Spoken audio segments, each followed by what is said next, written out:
Welcome to another episode of Catholic Culture and Faith.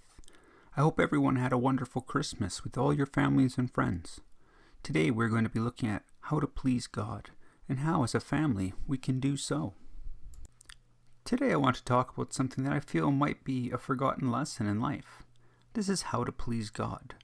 When some people hear this phrase, they get bitter and quite argumentative. Well, as a good Catholic, I'm always ready to read or listen to something that can bring me closer to God and help me move towards heaven. I'm going to be reading a couple verses from Hebrews chapter 13, 1-3. Keep on loving one another as Christians. Remember to welcome strangers in your home. There were some who did that and welcomed angels without knowing it. Remember those who are in prison, as though you were in prison with them. Remember those who are suffering, as though you were suffering as they are. This is a beautiful little passage that relates to how we should live and how to please God.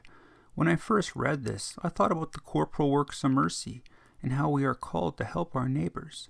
Before we can help our neighbors, we need to love our neighbors, and to love our neighbors, we need to have compassion. The key word of this passage is compassion.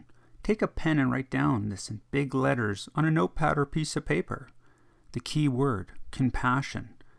Yes, if we don't teach our families how to have compassion, we cannot do anything God has asked of us.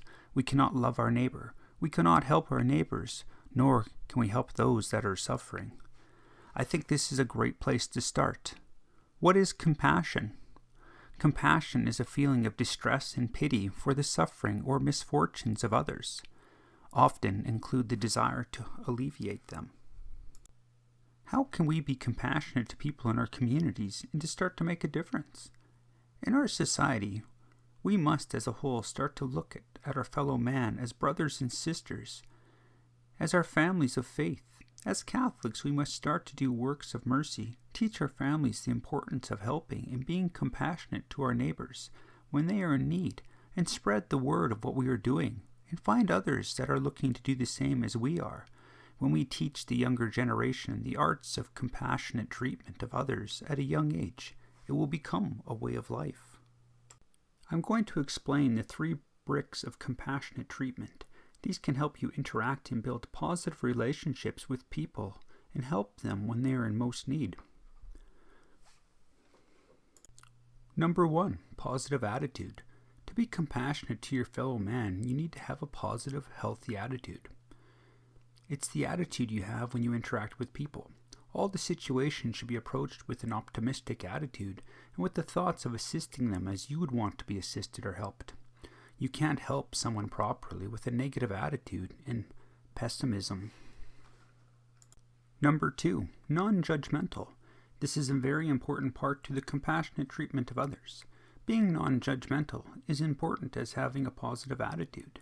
If you are judging a person for what the situation they are in or how they got there, you cannot truly help them or do what's best for their interests.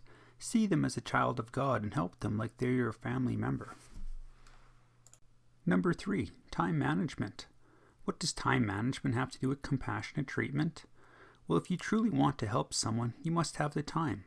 To only give a fraction of the time that they need might add to the crisis or situation.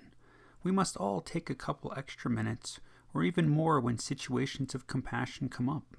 Yes, we all have busy schedules and have lives, but take some extra time if you can to make the situation in someone else's life better.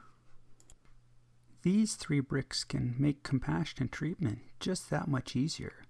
Once you change your attitude and your thoughts and learn to give up some of your valuable time to help your neighbor, you will finally start to move towards loving your neighbor, not just out of respect or tolerance, but with love and compassion.